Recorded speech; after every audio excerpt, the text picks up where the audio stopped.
दीदेवार जीवन ज्योति के संस्थापक श्री सुरजीत सिंह जी कोहली, जिनका जन्म 25 अगस्त 1954 को हुआ था। अपनी शिक्षा पूरी करने के पश्चात वे पेपर प्रिंटिंग व अन्य व्यावसायिक कार्यों से जुड़ गए। इन्हीं व्यावसायिक गतिविधियों के अंतर्गत आपको विभिन्न धार्मिक एवं ज्ञानवर्धक पुस्तकों का अध्ययन एवं परिभाषित करने का अवसर प्राप्त हुआ। इसी प्रक्रिया के अंतर्गत आपकी जिज्ञासु प्रवृत्ति को प्रोत्साहन मिला। अपने अनुभवों के आधार पर आपने स्वयं का स्वामी बनने का रास्ता खोज निकाला, जिस पर चलकर कोई भी मनुष्य जैसा जीवन चाहे वैसा जीवन प्राप्त कर सकता है। दीदेवार जीवन ज्योति ने विश्व में प्रचलित इन मान्यताओं से हटकर एक नई विचारधारा को जन्म दिया है कि प्रत्येक व्यक्ति स्वयं का स्वामी है, अपने जीवन का दिशा निर्देशक है और इसी मार्ग पर चलकर जीवन में जो चाहे प्राप्त कर सकता है। तो आइए स्वयं को जाने।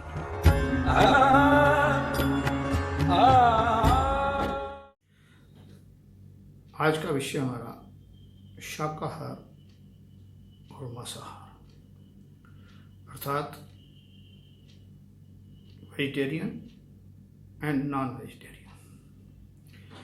दीदेवार सदा 3 नियम की बात करता है।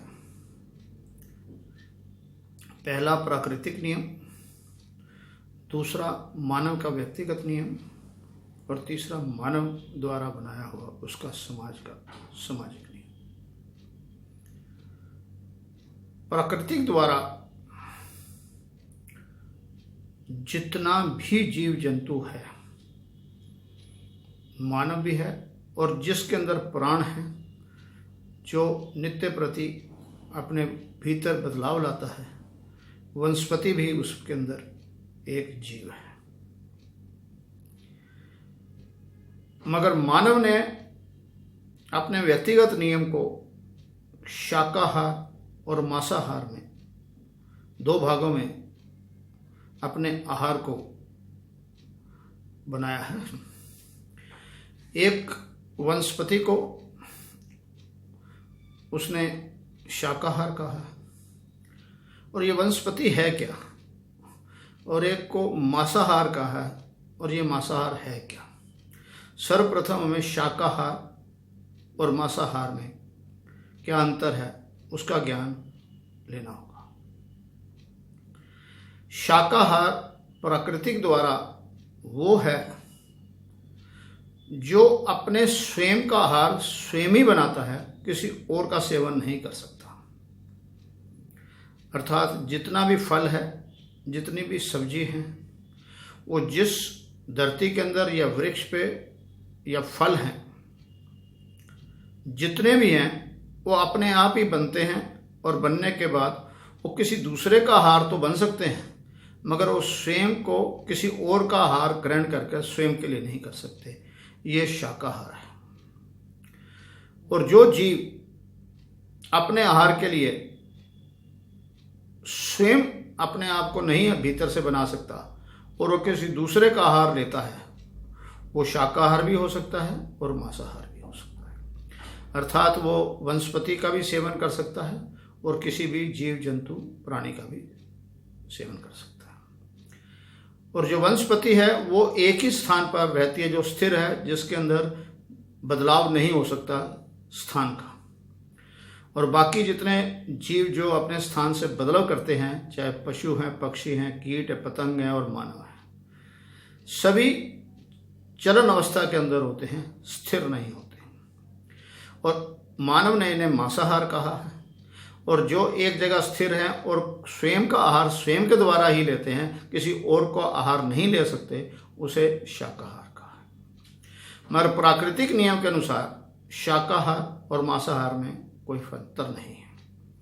जितना भी जीव प्राणी है, 99% से भी ज़्यादा, जितना भी विश्व के अंदर आज तक मानव को ज्ञान हुआ है, कितने जीव जंतु हैं, सब एक दूसरे का सेवन करते हैं।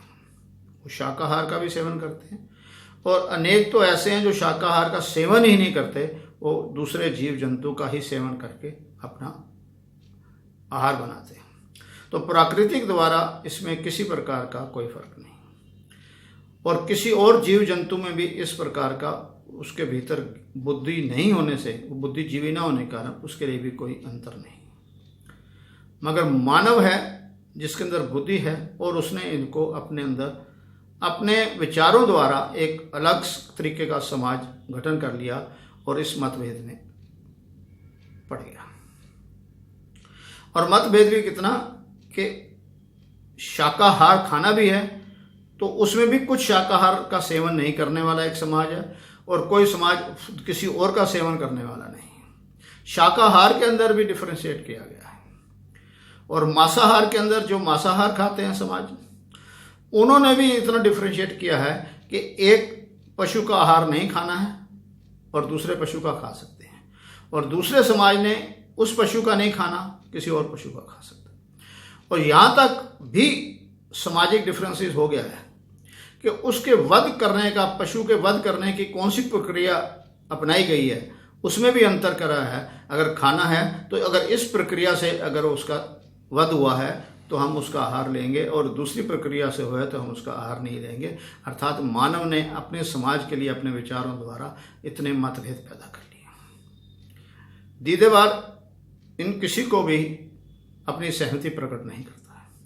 दीदेवार सदा प्राकृतिक के नियम को मानता है और प्राकृतिक के नियम के अनुसार ही अपने जीवन को चलता है।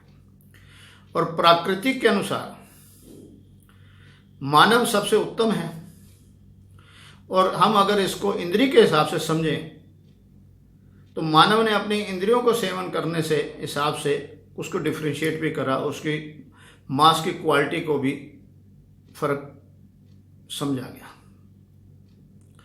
कि मानव पुरातन समय में मानव जैसे दूसरे जीव जंतु किसी का भी आहार खाते थे, तो मानव भी मानव का अपना आहार खाता था वध करके।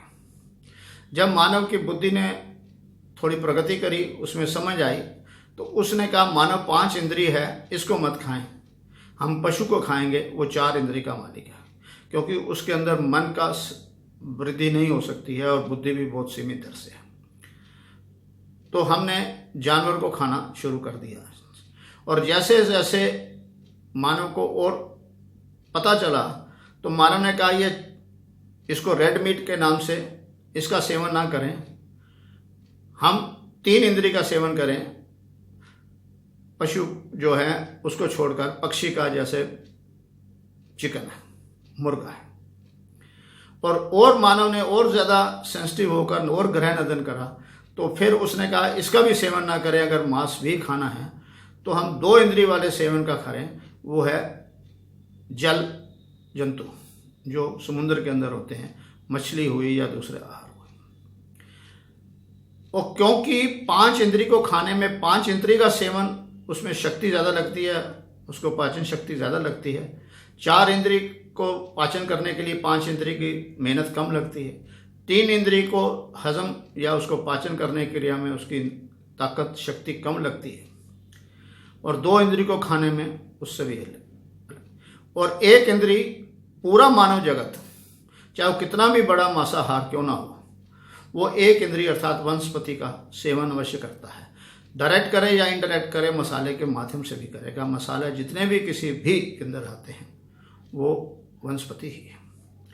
दीदेवार वनस्पति को प्रोत्साहन देता है। उसका कारण है कि अगर आपने जो भी फल खाया उसके अपने गुण और तत्व हैं, और अगर आपने सब्जी जो खाई उसके गुण और तत्व अलग हैं। आप रोज बदल के खा सकते हैं, और समय और वातावरण के हिसाब से, ऋतु के हिसाब से खाएंगे तो आपकी पाचन शक्ति सही रहेगी और आपकी शक्ति निरर्थक नहीं जाएगी उसे हजम करने के लिए। मगर अगर मांस खाते हैं तो उसके अंदर भी मांस के प्रति तत्व और गुण में अंदर कभी फर्क नहीं आता, उसके स्वाद में, उसके मसाले के माध्यम से फर्क आता है। अगर हम पूरी तरह देखें तो पूरे विश्व के अंदर शक्ति का प्रतीक एक बनाया गया है, वो बनाया गया इस मोटर के अंदर कितनी हार्स पावर है, अर्थात हार्स को ही उसकी पावर से तोला गया है किसी भी चीज़ को।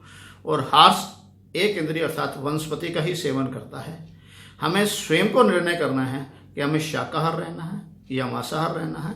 मांसाहार से अपनी सारी शक्तियों को उसको हजम करने में, पाचन में लगाना है, या एक इंद्रिय अर्थात वनस्पति का सेवन करके अपनी शक्तियों को अपने जीवन में कहीं और उपयोग करना है। इस बात का सबका व्यक्तिगत निर्णय है। दीदेवार किसी की असहमति या ना असहमति के लिए नहीं कहता है। हाँ, ये कहता है कि अगर आप मांस का सेवन भी कर रहे हैं तो कम से कम करें, क्योंकि आपको वही तत्व मिलेंगे और आपके शरीर के लिए और आपके जीवन के लिए इतने सही नहीं हो पाएंगे। ये एक दुविधा है, ये एक भ्रम है कि उसमें मांस खाने से शक्ति मिलती है। मांस खाने से शक्ति का हरण होता है, उसको हजम करने में।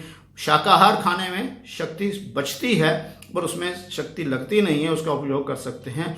दीदेवार सबको ये कहना चाहता है कि अगर मांस भी खाते हैं तो कम से कम खाएं और कभी कभी खाएं, और शाकाहार पर ज़्यादा ध्यान दें और ऋतु के हिसाब से खाएंगे तो सभी का जीवन सदा सदा के लिए आनंद आनंद आनंद।